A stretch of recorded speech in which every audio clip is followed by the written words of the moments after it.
Nice Hey, to see buddy. you. You look like you're in yet another hotel room in another part of the Yeah, I'm world in again. another hotel room in Auckland. Auckland? Yeah, down here for the week. Where Working, did, working, which means I do 2 days of solid podcasts. I think I'm doing 8 podcasts in the next 2 days. so you were somewhere else last week, right? Or were you in the same room just No, one of the other I was days? back in my place last week. Okay, all right. Yeah, back in So my you're place. This 8 week's new. podcasts? You've done 8 or you're doing 8 or Yeah, you I'm just had doing 8 8 today of and them? tomorrow. Wow, that's quite a pile of podcasts. Anybody interesting? All of them are interesting. I wouldn't say that. I've listened to many of them. They're not all interesting. I don't blame you for that, but they're not all interesting. Not everyone is interesting to talk to, even though you might think they would be because of Yeah, their sometimes it position can be or really title hard, or right? Getting a something. conversation going. Yeah. Some of them are just, I don't know, they kind of freeze up on on camera or something or Yeah, something. and especially when it's not even camera, it's audio only. I'm surprised often how people do freeze up. Yeah. Or I think they get, especially if they've heard the stuff before, maybe they get a little fear of, I don't know, gotcha, that you're going to try and catch them in something, or Yeah, maybe that imposter syndrome starts overtaking them, or something. But yeah, not everyone is a good interview. yeah. All right, we got some folks coming up to say hi. There's Ken. Oh, look, we got Nick. Not everyone is as interesting as Steve. Good point, Nick. Good point. Gary joining us as well. And, hopefully, well, I see there's a few more here watching. Let's see if anybody else is going to be brave enough to say hi. There's Yeah, a Scott. few How's it people going? jumping on, I see. So let me pop this chat out. That's what I need to do. Okay. Scott. EY is on there with us. Ken, Gary. Awesome, Very cool. awesome. Yeah, if we have some time later, maybe we'll pull Ken in, talk a little HoloLens. We'll see. Basically, for anybody that wasn't on last week, I pretty much said HoloLens is a waste of effort for anybody thinking about it because it's too expensive. And Ken proceeded to tell me I'm full of shit, don't know what I'm talking about. He's working on big deployments, bunch of people loving HoloLens, changing their lives, and wanted to come on and we talked about having him come on and basically just berate me publicly, which is fine. So this was the week of Dataflex, though, right? We all heard about Dataflex. I think when did we hear that? We heard that after the show last week. No, Right? it was live during the show last week, man, that we got onto that. Yeah, it was right during the show.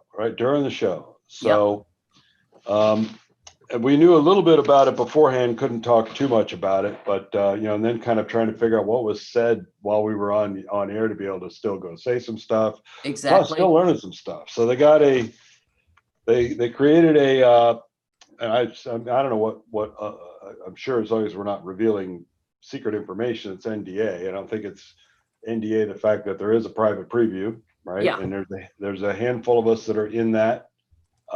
Anybody on the call in that preview, let me know. I think this is one I think where they're starting with a pretty small group to kind of knock down some of the big issues, and then they'll open it up to a little bit bigger group, and then they'll open it up to what they call public preview, where everybody's in there and everybody can play there. Yeah, Nick's in there as well. So I definitely would be curious to hear. Well, we may drag Nick in here. Today. I've just bounced Nick an email with the invite link to see if he wants to pop in here. I got some. I'm starting to form some opinions on Dataflex and Dataflex Pro that I don't know if are valid or not. They're just my opinions, which doesn't mean that they're valid. But I'm trying to decide if this entire Dataflex is a scam to upsell people into Dataflex Pro. We're going to give you. But is there a migration path in your view? There is. Well, they talk about a migration path to do what's called what they call promote a Dataflex to a Dataflex Pro environment. Mm-hmm. I have a feeling that we're going to find out it feels to me kind of like Dataflex in Teams is not entirely a waste of time, Yeah. but not particularly super valuable. And I think what we're going to find is anybody asking about, where's the value, or that's going to be told, oh, you should upgrade to Dataflex Pro. Mm. So we'll see. And so far as the legal situation, I haven't heard anything about. We know they did not buy Dataflex, because the guy who owns Dataflex is out there saying, I don't know what the fuck Microsoft's doing taking my name. Yeah. So they didn't buy Dataflex, which I just assumed they must have bought Dataflex, because surely they wouldn't go use a trademark name, trademark since the 80s, and just take it and run with it. I assume they must have bought this company, but nope, they didn't buy it. And the guys over there said, what the fuck? Yeah. So, Nick, How are you, how's it going? Nick? Hey guys, how's it going? Good, man. Good. Cool. So have you had much time to play with Dataflex? Not a ton. We got the private preview, and I just want to make sure I pussyfoot around the NDA stuff, so I'm not. But not that there's really any secrets to give away. I don't think. No. I think anything Yeah, I I don't think played so with either. is. I think they pretty much told everybody what's coming and what to expect, and showed everybody what it is. Now I think they're just going to run it through, a group of us to try and find some of the obvious problems and issues that they can catch, and then get it out there. But I don't think there's any secrets right now about anything we're looking at, because everything that I'm looking at, they already had out there. Yeah, And a private preview at the end of the day is just to give Microsoft feedback, right, before they release something to public, and that could be wrong, right? It's not that it's got any secret squirrel stuff in there. Yeah, I mean, I'm getting like requests for things like, can you guys, look at the multi-language angle of this thing and make sure that seems like it makes sense and is working. And, the thing about these previews is they're wanting to get information from us about the product, but really, I don't care about that. I'm more interested in learning about the product for my own purposes and what I might be able to do with the product. So, Yeah. they're asking us questions, but I'm asking them questions too. So they moved this thing to 4 days a week now, office hour calls. So this is on an accelerated path. They want this thing buttoned up, fast, tight, out there in a hurry. They seem very excited about it. Yeah, I think because I noticed that too, and I was like, that's a lot of meetings throughout the week. But the program manager for it, Mark, I don't have his last name in front of me, but he seems really keen. Like, he's been very engaging, more so than a lot of other private previews I've been on, where the program manager's like, yeah, here's the link, try it out, let us know.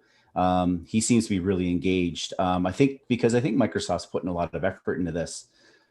You were mentioning earlier, Steve, about this being sort of, is Dataflex a gateway drug to Dataflex Pro, or is this something else? And I'm kind of hoping Dataflex turns out to be one of these pieces of technology that people who don't need the full Dataflex Pro can stick with using Dataflex, which is common data service. It's just missing some of those features, but that's a lot of features people might not need. Very similar to, hey, you could build an app on top of CDS without having Dynamics 365.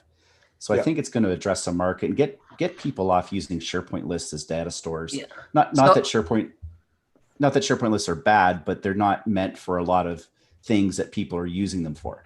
I've heard they've taken straight at SharePoint lists. I've heard they've taken leaf out of the Power BI playbook, where they gave Power BI away free, and then you've got Power BI Pro, and that's kind of like what the whole thinking is behind it, is that they want to get as many people on Dataflex as possible, and then those that really need to do some heavy lifting are going to need the upgrade license.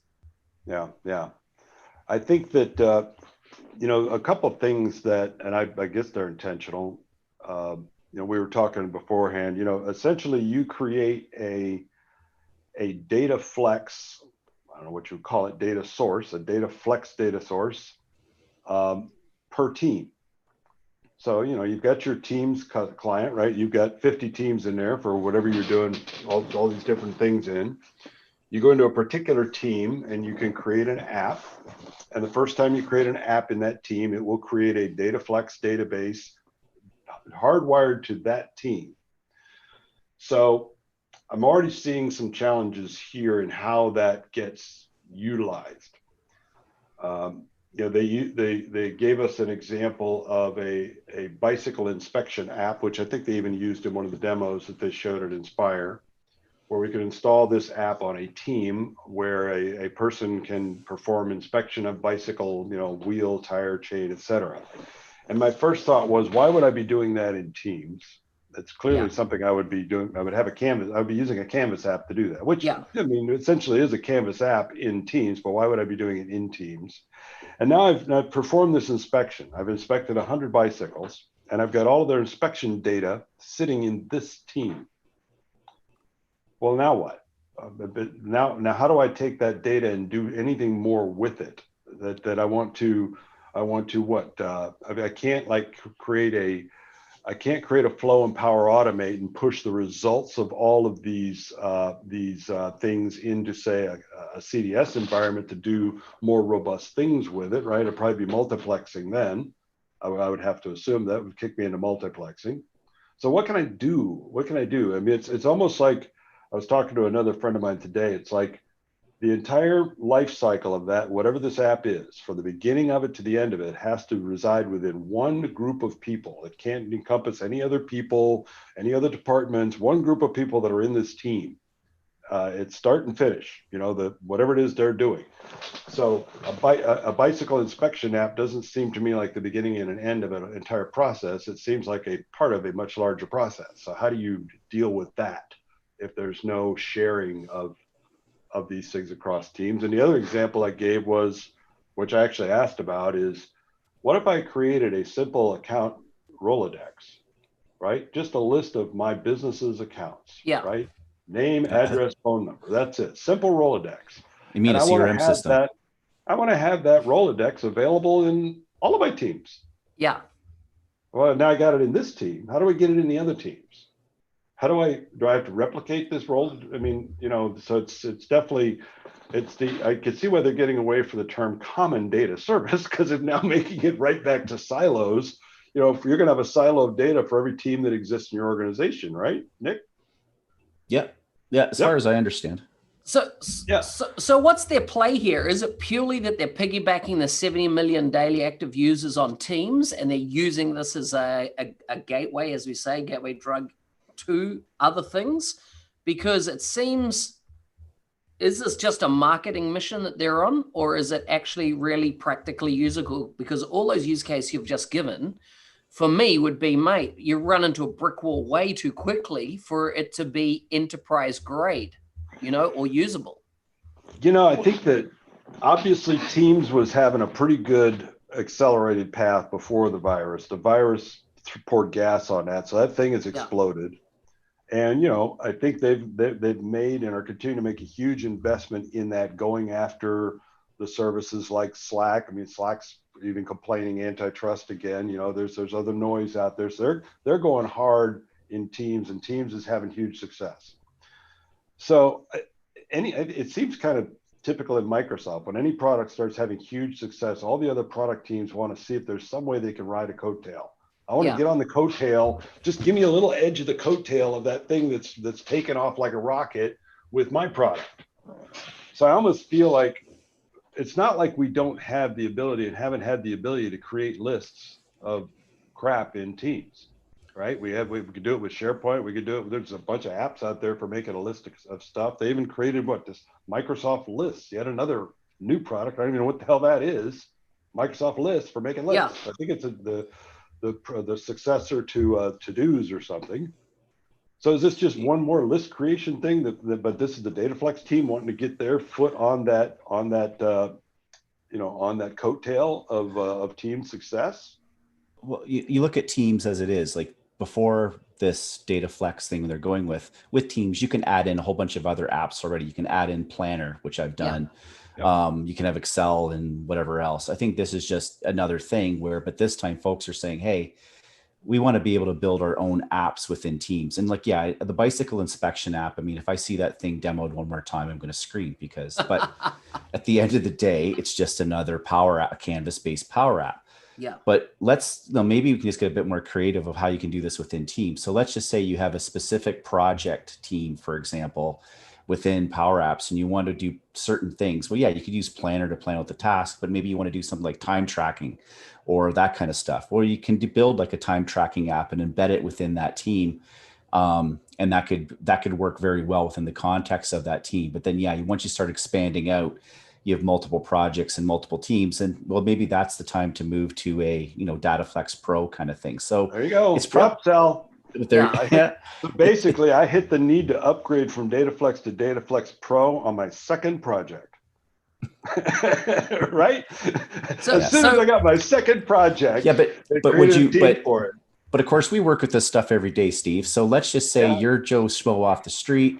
Yeah. And you've been managing your grant applications in Excel forever. And I've seen companies that do this, or organizations. Yeah. And then they're like, you know what, there's got to be a better way because we've overwritten our Excel sheet and somebody screwed up the data. And I'm talking this is from experience. So let's do something. Well, what are we going to start doing? Let's start looking at grant application software. We're expensive in implementation. And then someone says, hey, we're using Teams already because we're working remotely. How can we build a Power App? And then somebody over a weekend whips together a Power App embedded in Teams to manage this grant application process. Well, you know what? That might suit that need. But then again, you're right. This could be the gateway, but they never would have even looked at CDS before. But now that they can have a starting point in Teams, maybe it is a gateway. And I think it's a good one. I think Teams still has a lot of work to do, but it's a platform. I kind of equate Teams to Windows 3.1 in the DOS days. I mean, you guys are old enough to remember that. Like, we used to have Windows 3.1. We'd have DOS. We'd use WordPerfect. We'd use Lotus 123. And then we'd load up Windows 3.1, maybe play Minesweeper. And then eventually, Microsoft Office and a few others began to show up with that.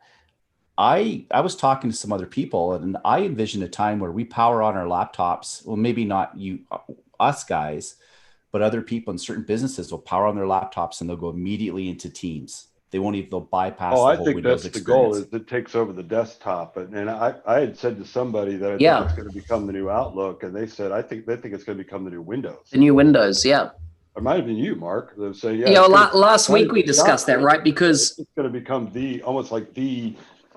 It runs on Linux. Teams runs on Linux. It runs on all the mobile platforms. It just becomes the hub of everything that you're doing.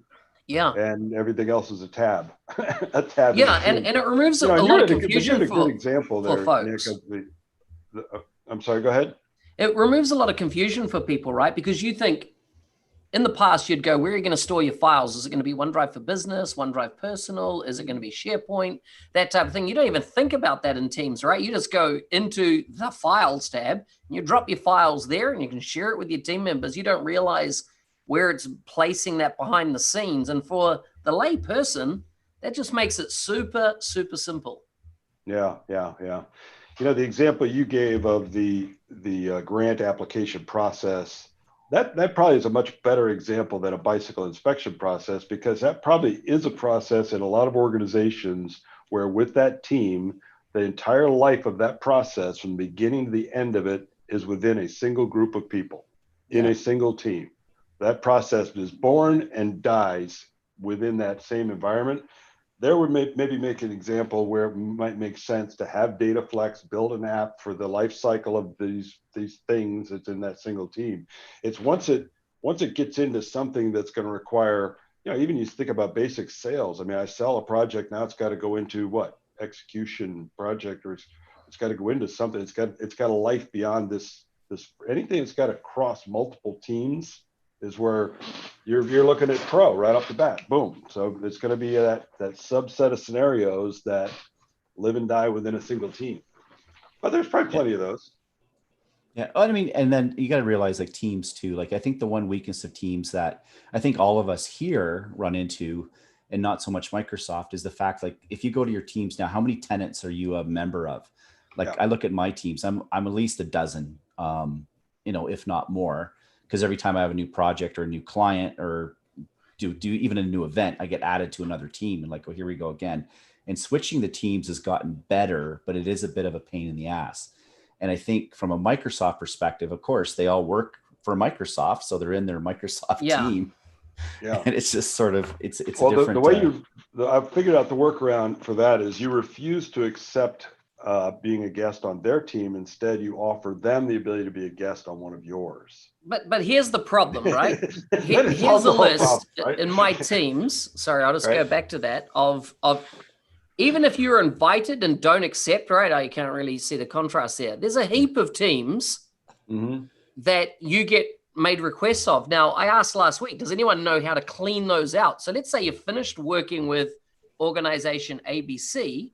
How do you get rid of all those accounts and orgs? I went into the administrator section 0365 tenant, had organizations. I went and deleted all these. You have to sign into each one, delete them, but they're not disappearing. I've got all these random, whether I've been invited, whether I've been in one conversation, I'm no longer interested in being in that team.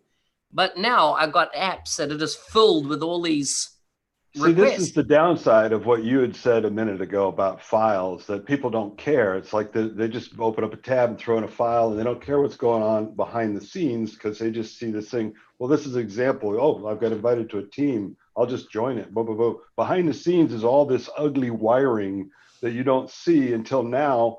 You're in a position of wanting to go try and undo some of this ugly wiring that was back there. Yeah. So maybe I know there's a lot of money being spent on teams. Heck yeah. As in, did Satya say somewhere that we've seen 2 years worth of digital transformation around the globe in 2 months? Yeah, really. And I'm not totally burying Teams. Teams is a great tool. I love it for a lot of things, but I'm just saying there are some quirks and some rough edges where, Slack does it better. But I think, being able to embed PowerApps, regardless of Dataflex or not, into Teams is such a huge thing to increase the user adoption and get people working a little bit differently and not having to navigate Windows and all this other stuff. But we were already able to do that, right? We're already able to embed PowerApps into Teams, and we're even able to embed model-driven PowerApps into Teams. The difference here is that we don't have to have a license, a PowerApps license. We've got a subset of features, and it's included with my Teams license. So this isn't anything that we weren't able to do before. Matter of fact, it's an announcement about less than what we were able to do before. However, it's now included already in your Office 365 license that included Teams. So this is free. So you talk about that gateway drug. Here's your free intro to Dataflex. So another question I have, and perhaps you guys are a lot smarter than me, can help me here, is that they've come out with this term of a field, or they're calling it a table now, which was an entity in the past, right? Right. And I'm pretty sure that's what I've heard quite clearly. And they're now going away from the word entity and we're using the word table. And a field has been called a column. What's up with that?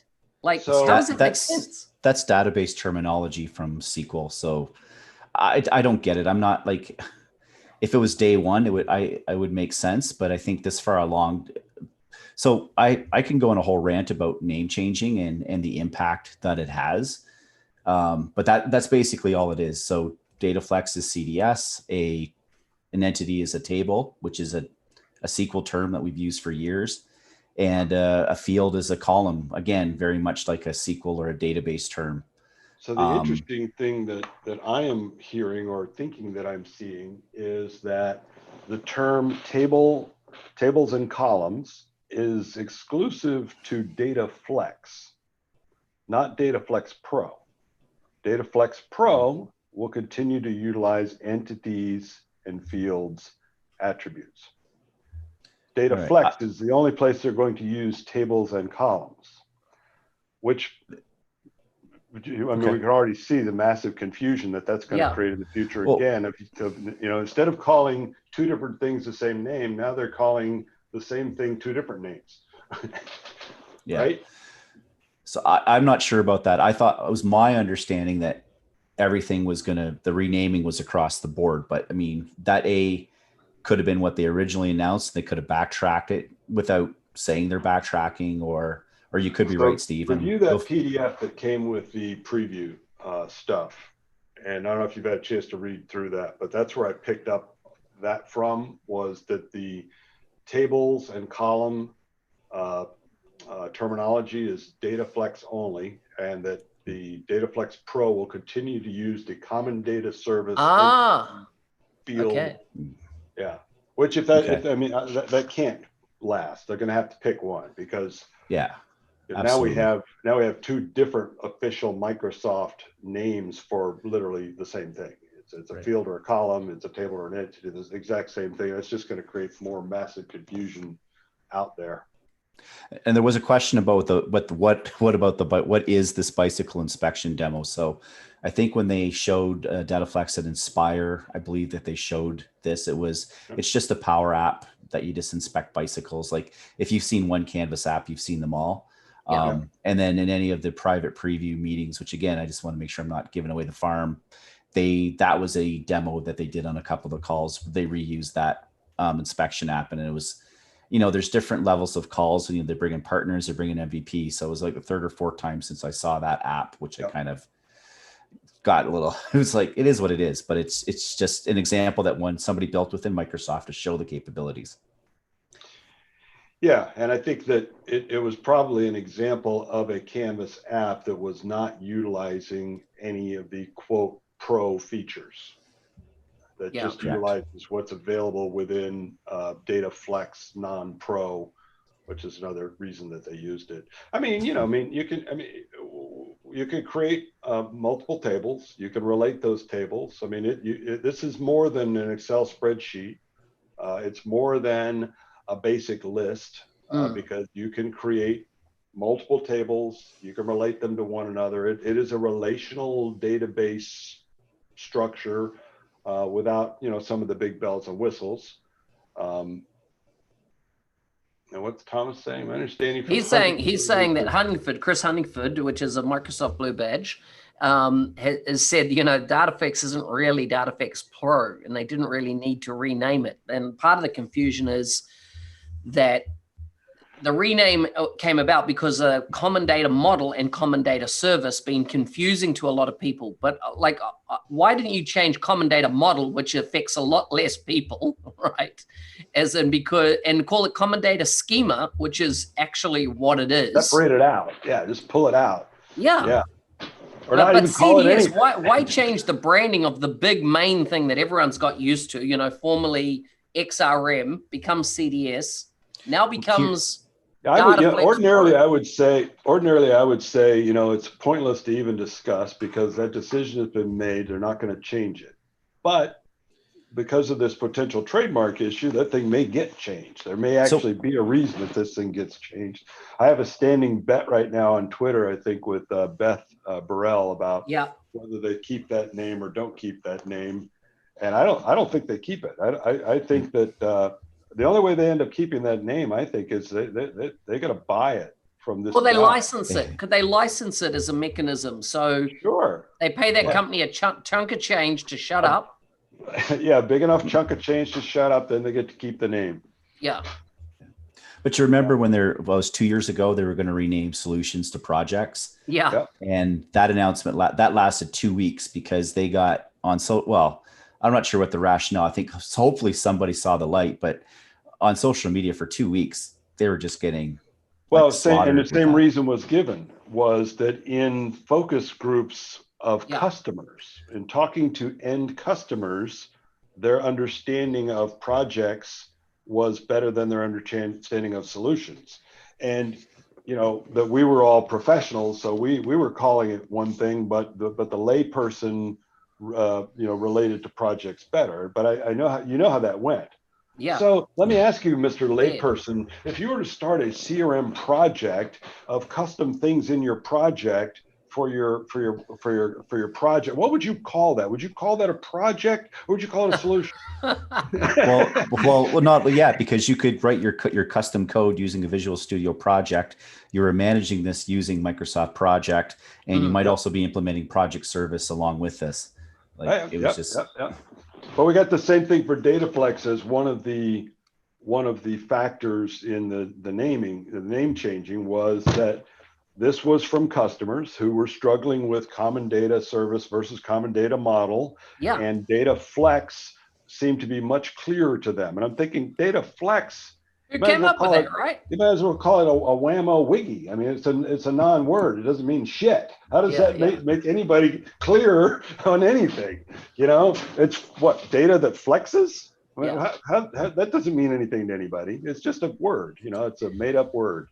What's your takeaway from Inspire? As in, quiet. Jason Gumper is on now, so we can be careful what we talk about. Okay, so did we hear any numbers from Inspire? How big was it?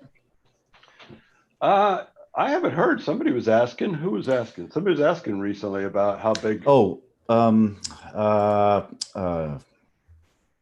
Click Dimensions. MVP. Oh yeah. Emma DR. Oh man, hopefully she's not listening because she would kill us for not remembering her name.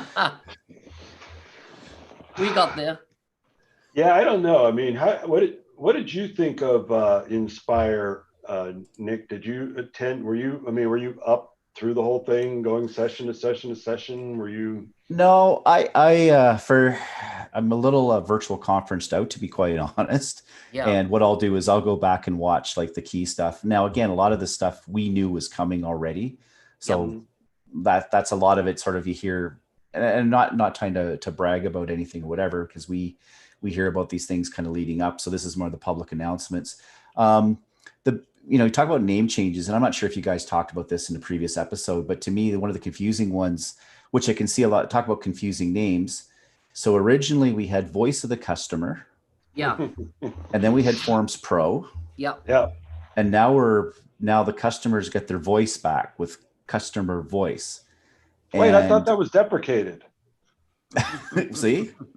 So when I heard that, it was just sort of like, and I know Megan Walker did a whole post on that.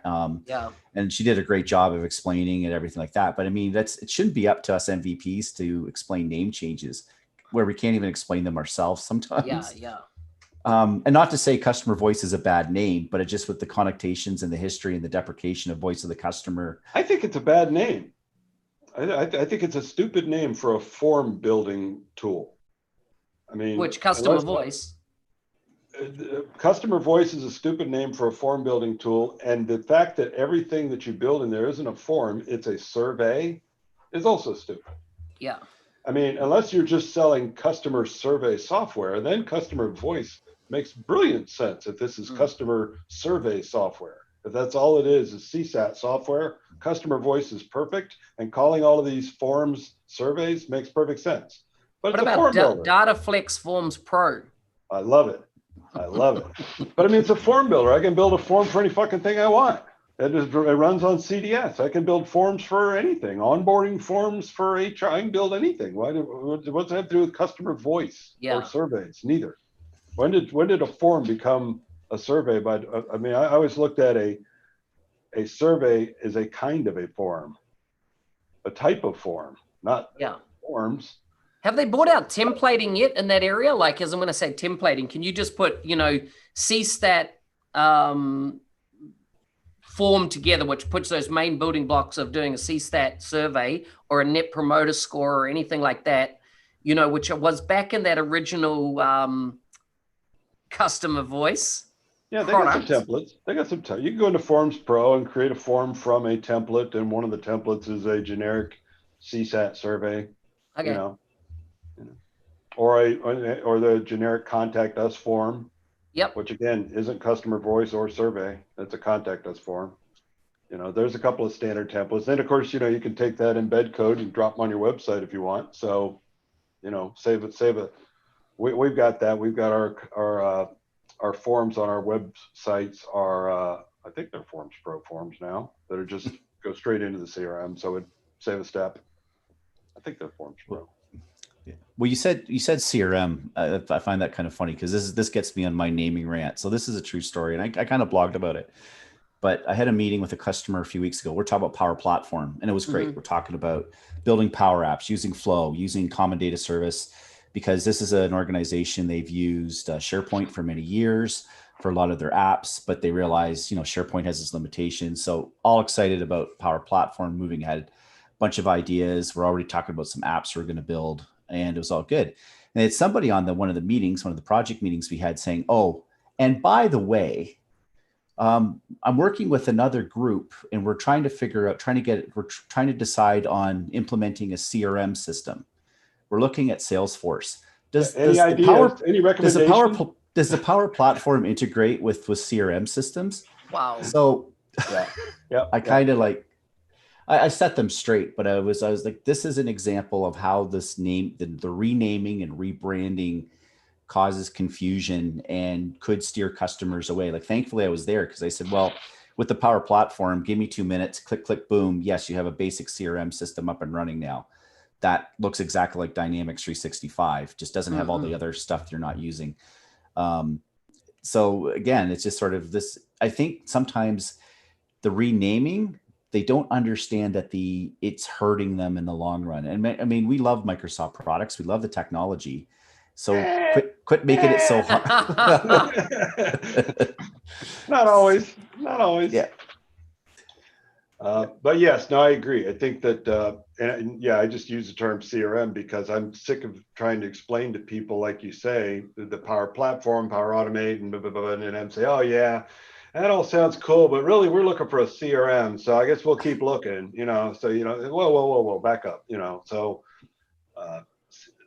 but CRM isn't a good term either. I had someone on, on Twitter, or somebody was just asking me about what's a better term than CRM that we can all be using that a customer would understand, because Power Platform doesn't say shit. Power Automate doesn't tell them anything. PowerApps, they don't know what that means. So none of those things are, well, I mean, frankly, CRM didn't mean anything when it first came out, but it's had, 30 years in market to establish what it means. And these other things have had about a year to establish. And CDS had started that journey, but now it's like reset again. So back to zero with Dataflex. One of the folks on the call have asked here, serious question that partners should be asking: can Dataflex be used in partner marketing material? Do we need to give credit to the actual trademark owner? If the trademark owner decides legal action, what protection, if any, will Microsoft provide? Wow. And I mean, it's funny, I'm working on training content now. The same thing. It's like Dataflex, but do I have to go back and edit it back again? I mean, obviously we're not lawyers, but I do not feel that I'm taking any liability by using the term Dataflex to describe Microsoft's products, because that's the term Microsoft is using. I think Microsoft is the one at risk here of litigation. Well, certain litigation, short of settling, to get a license or access to that name. But I don't think that as a partner who's reusing the name that they're using, I'm at. Yeah. I don't see this guy suing all of it. I'm not claiming it's ForceWorks Dataflex. No. It's someone else's product. I'm using the name they gave me to use. So the other question, follow up for that, is: will Common Data Service Connector and Flow be deprecated and replaced with the Dataflex Pro connector? So I think there's going to be relabeled, from my understanding. So it'll be the same one, just a different. And there was something about the icon too. That's been my complaint for years. It's like we have the same icon for both CDS connectors. Like, just even invert one to make it different. But so explain the two different connectors for the Common Data Service. Yeah, for people that don't know. Oh, okay. So they came out with what they called just a regular CDS connector. So if you create a flow, you have the CDS connector. It triggers on create, update, and also select of a record, meaning if you're in a model-driven app, you can select a record and go to the flow menu and run your flow against that record. Very much like I used to be able to do kind of manual workflows. Then they came out with another CDS connector called the CDS Current Environment Connector. Now, if you're building a flow, you need to specify the environment that you're connecting to. With the Current Environment Connector, what it provides is the ability that whatever environment your flow is running in, that's the CDS it's going to connect to. Now its triggering is a little bit different. They can tell it's designed differently, and it offers a lot more things, like you can run unbound and unbound actions. You can do why do we need the other one? Right now, the only thing the other one is providing is that run on a selected record. As soon as they add that to that second connector, then the other one it'll be deprecated.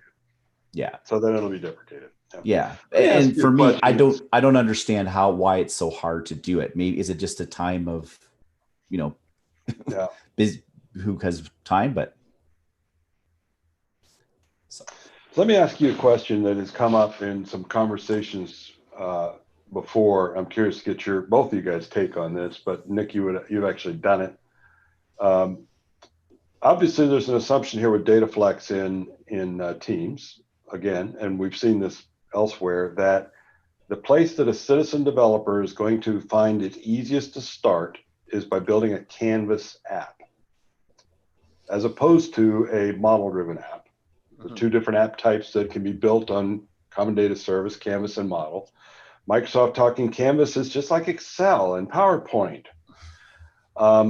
But I'm hearing from other folks that they feel like it's simpler to build a model-driven app, easier to understand, quicker to a result. Yep. And I'm trying to decide if that's just because that's what we're very familiar with from many, many years of working with it, or if someone brand new coming in, citizen developer, not knowing anything, would have a better chance of success building a model-driven app than a Canvas app as a starting point.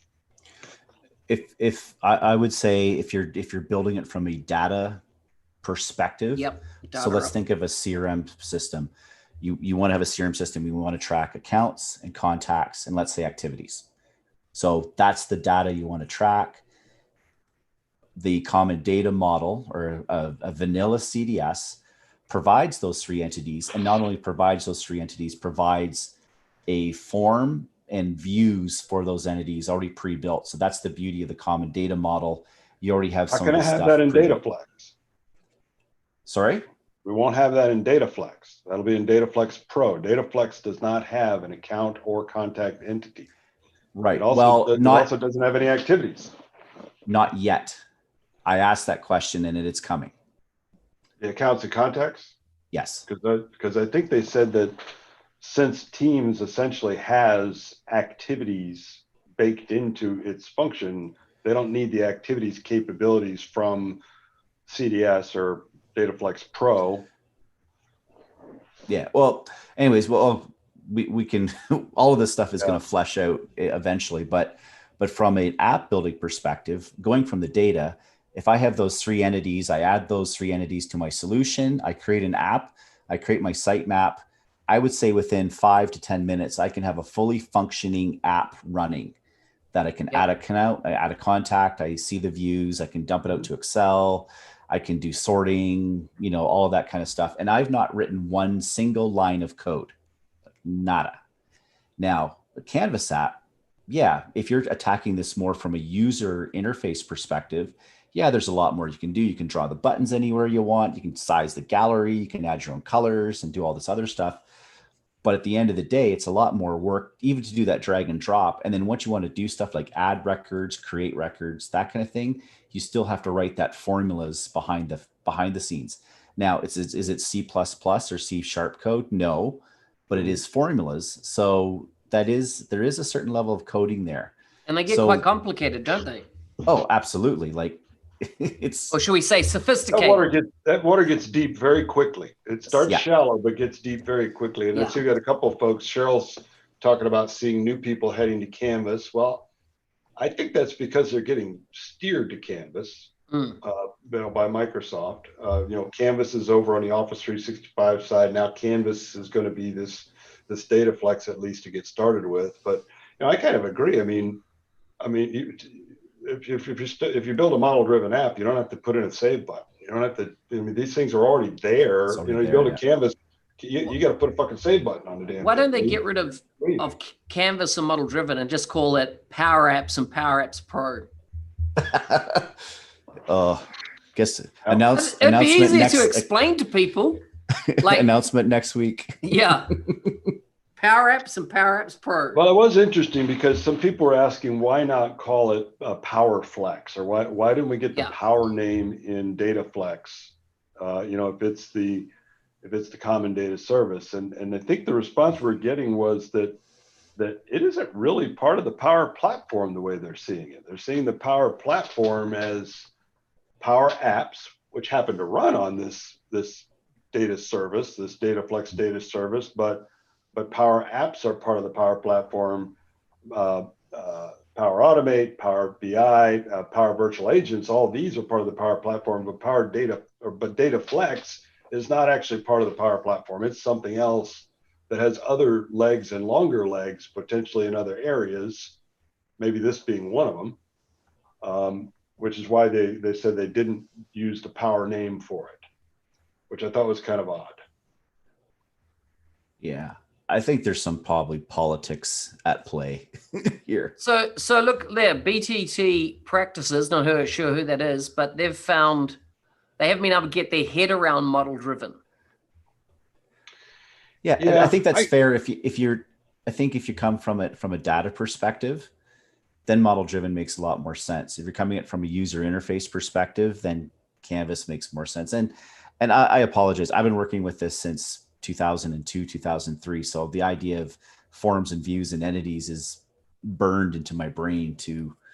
So it's kind of hard when you come at something from fresh eyes with no experience. You don't know what people don't know. Yeah. Oh yeah. No, we definitely have that period of time where we're fumbling around trying to figure out what something does because we keep trying to compare it to what we know. And it isn't what we know. And I mean, I struggle with Canvas. I mean, I can't even do the Canvas because I'm too deep in the model to be able to make the jump over to Canvas. So, but that's just me. So who we got on? Steve, you're over 50. Ken, welcome to our chat. How are you, Ken? I'm good. You know what's funny is last time I had a Zoom meeting, it was actually with the president of our company, and this is my home rig, and it's actually set up for my kid for virtual learning. So it actually, that's why it says Connor on there, because it's actually my kid's setup.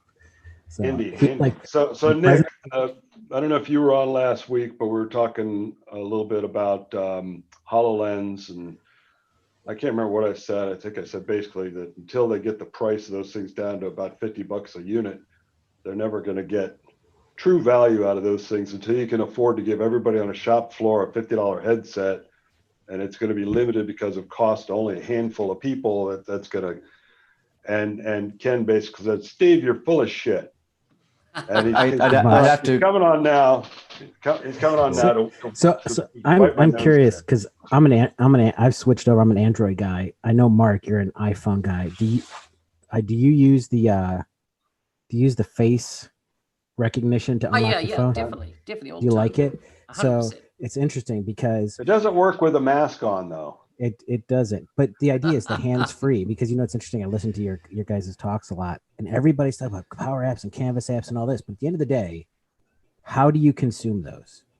You consume them through a box, whether it's your phone or whatever. And so the example is that, what we're rolling out is take anything where you need a walkthrough and do it hands-free. And so I was actually Mark, I know that you're kind of off grid there in New Zealand. I'm assuming you've got some equipment that you need to maintain, or someone has to come out and maintain it on a yearly basis, right? Mm-hmm. So if you have a service guy, who's going to have the string replaced between the cans, right? Right. And so if you're a service guy and you're coming out, and so the thing is, if you have a lot of products and your daily job is you go out and maybe, Mark's got the latest rain catch equipment, 2002, 2020 version. And then there's two versions of the 2019 and 3 versions of the 2018. I mean, there's a lot of knowledgeable service guys, but they don't necessarily that's what I do every day is I make the service manuals, the install manuals. And so you're going out, you're going to work on Mark's equipment, right? And that service call might be a couple $100 because most of the places where this is going to fit is a business. That's why that's why Microsoft is focusing on a business, right? Well, you get out there and you're like, let me pull up the specs. Well, right now, the way you're going to do is you're going to pull it up on your phone, because the The install you'll find is most manuals are done in black and white, and they're very small, and they don't have videos because it's cheap. So most guys will pull out their phone or their tablet, and they'll go to what I've created in color and that I can embed with videos, and they'll look at it online. Well, with the HoloLens setup, I can pull it right up and have it floating in the air with the instructions. I can pull up the spec sheet over here, fix whatever marks. Oh, you know what? I've gotten in a situation. I don't know. Let me call Steve Mordue. So it's actually, they've actually tied in. Not a good idea. but Maybe, like, well, so I get that, Ken. I get that. But at like back to what Steve was saying, the price point, like, you know, I think of, you know, you talk about rain harvesting, and specifically I had a guy come out the other day, and I pay $200 a year. He's going to come out and he's going to check over my system, because if I don't, it voids the warranty. And I was like to them, why don't you just put a little chip in here that will connect with my Wi-Fi, and it'll tell you the status of the technology. And these companies are not even that advanced to be able to put a chip or something like that in. They're nowhere near going to shell out $3,000 US for it's not. That's not how it works, though. It depends on the industry, though, right? Like, yeah, like your rain guy's not going to get that. Yeah. But if you're working on an oil rig or some other, you already got $2,000 pieces of equipment. You got a welder in your truck that's worth more than that. A HoloLens is just another tool. Exactly. But and here's the other thing: is it depends on the industry. The industry works a lot like your industry. If it's a tool you use every day, you don't work necessarily for us. You're your own independent contracted. You have an exclusive area, but you're the person, like you're what do they call it? Basically an exclusive representative, right? So if you're a service guy and this is a tool for you, but now you can get it hands free. And now the piece that I said, I was joking with Steve, but now, because it's tied in with Teams, I can remote call, keep my hands free. Yep. Right now, the price is $3,500. So you'd have to capital expense that if you were running your own business. I actually created enough noise that Microsoft reached back out to me, is that they're supposed to be coming out with basically a financing program. So correct, it's $125 a month program, which that'll help. That'll help. And I can tell you, we're building stuff now. It's funny because I was on a PowerApps call this morning about, right, so now I can embed a Power App right into Microsoft Guides. So I can create a guide, and if I want to create feedback to that, I can embed that so that it'll pull up that embedded Power App. But I mean, I've talked to guys. It feels to me like a HoloLens remote assist deployment project is got to be about 90% content creation. So there's a couple things. So here's the difference is you got to think about it, is that Microsoft has sort of stepped out on the edge, and the HoloLens is a new way to consume content. It's the same. It's the same. You talk about having like 8 different versions of equipment out there with 8 different manuals. Well, in order for HoloLens to be able to do jack shit, all that's got to be now created in a HoloLens consumable, displayable, usable format. It's creating content, right? Correct. But see, so this is the beauty of it. Well, so the bigger picture is it's the Google play. It's what Google did when they bought Motorola so that they could get Android out. This is the same play. They're creating the hardware. So what they did is, the program that I use a lot is Guides. I already got the content. I've got 2-3 years worth of content. And basically what they did is with Guides is they said, well, people like PowerPoint, but they basically... That's a Microsoft product, right? The Guides? Correct. Guides is they're building it internally. It's Dynamics 365 Guides, isn't it? Correct. But you don't actually have to have Dynamics 365 to actually get it. You can get Guides separate from it. But here's the piece: is it basically they've anchored, in a sense, PowerPoint to what I call an anchor point, or like the newer ones use the QWERTY code. So you could put a QWERTY code on a piece of machinery. Yep. And then I could just take all my old content and, in a sense, put it into a floating PowerPoint. You know, if it's service or more specific, like some of our big pieces of machinery have, the service manual is huge. It's 300-400 pages with individual chapters. So if a guy, I guess if part of this is I've got a headset on and I'm able to flip through a manual without having to hold it in my hand, You know, that's one thing. I know some of the things I was looking at on the stage where they're showing the weaving of a wire through some thing and where you're seeing. I mean, this is all content that has to be created. The HoloLens isn't doing that. The HoloLens is just the delivery vehicle for somebody created this diagram of this fucking wire going through all these holes to show where it starts and stops. And that's all content. That's not your black and white PDF manual that you converted. Correct. No, I could take a black and white PDF manual, make it transparent, stick it in front of my face, and great. Now my hands are free. That's not here's the thing: is that for me. No, but it's not a manual. See, that's the beauty of it. I can do all three at once. I could have Mark floating on one side of me, literally in the live stream. Yeah. I could have a PDF, and I could have a website up. Or I've worked on my car with YouTube videos showing me playing as I work on the car. And so you're right. The price point, particularly right now, you're going to capital expense it. But once they roll out with the $125 a month, I mean, I've had guys told me in a single day they can cover the expense. Like they only got to use it twice a month, and with how we're rolling it out, there's no reason you wouldn't use it every day. I mean, honestly, the only thing that doesn't have is cellular. So I couldn't technically make a phone call from a HoloLens 2, but I can do everything on my phone I can do on the HoloLens just without having to use my hands. Yeah. So it'll be interesting to see, because that's been the way almost everything on the planet has ever been sold. Is if I use it once, I've got my money back. Right. Yeah. that's how we justify all sorts of expenses, and sometimes it makes sense, and sometimes it doesn't end up panning out. But well, and so that's the thing is long term. It's the content. You're right, but you already have to make that content anyways. But it's doing it in a way that they can. Like the joke is, I'll make a document.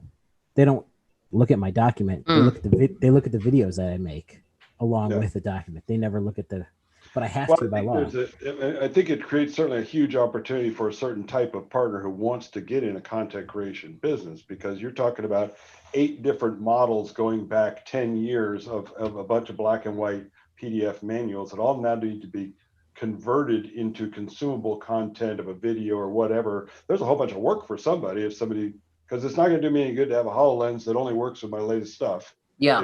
This is where I think you're never going to do that. No, the way they're setting up the program, you got to think of it more like Excel. You're never going to help a client create the data. But there's a lot of things like, what do you like? How like one of the things we're talking about right now is, so I've done testing where you have to have pretty good, strong Wi-Fi. You'd be surprised how many factories don't have really good Wi-Fi or have limited spots. How are you going to actually, if you're going to use it in a factory setting, which is one of the places we're using it, how are you charging them? COVID-19, how are they going to be clean? All these little things of like how to actually do an implementation. And then where you can help them is to say, well, and this is one of the scenarios we're having today is like, so we want to be able to use it for an inspection process at the end of our equipment line, but we don't want just the guy to like check it off. Well, so what we're going to do is we're going to build a Power App and build the ability in the app, right, that it can access the camera on the HoloLens, so it can take a picture as he's running through the inspection of each place. So there's both the implementation that partners can help with, and there's stuff where you can say, look, I'm not going to create manuals for you, but I can help you create PowerApps that'll be used with your service. Well, we'll see. We'll definitely see how it pans out. We're getting close to the end of the hour. Top of the hour, Yanni. I would say that you failed in your effort to prove that I'm safe, even though we all know that I am. But you did not add any evidence to further substantiate that. But we'll see where that goes. And Cheryl's talking about it being super easy, drag and drop onto cards. Yeah. Somebody's got to do that dragging and dropping. There's a lot of dragging and dropping if you're going to create a whole bunch of stuff. It just feels like we launched our how-to application in AppSource, a free solution people can install for displaying in-app videos, training videos. Yep. And all anybody wants to know is, where's the video? So we made this for you to make your own videos. We don't want to make our own videos. We want to hire people to make the videos. So nobody wants to make their own content either. They all want to hire somebody to make content. So, well, good chatting with you all. Bit of a different format. Thanks for joining us, Ken. Thanks for joining us. And we will see you guys all next week. Thanks, guys. Vote for my sessions at Dynamics Con. That was my We'll shameless definitely plug. do it. All right, man. See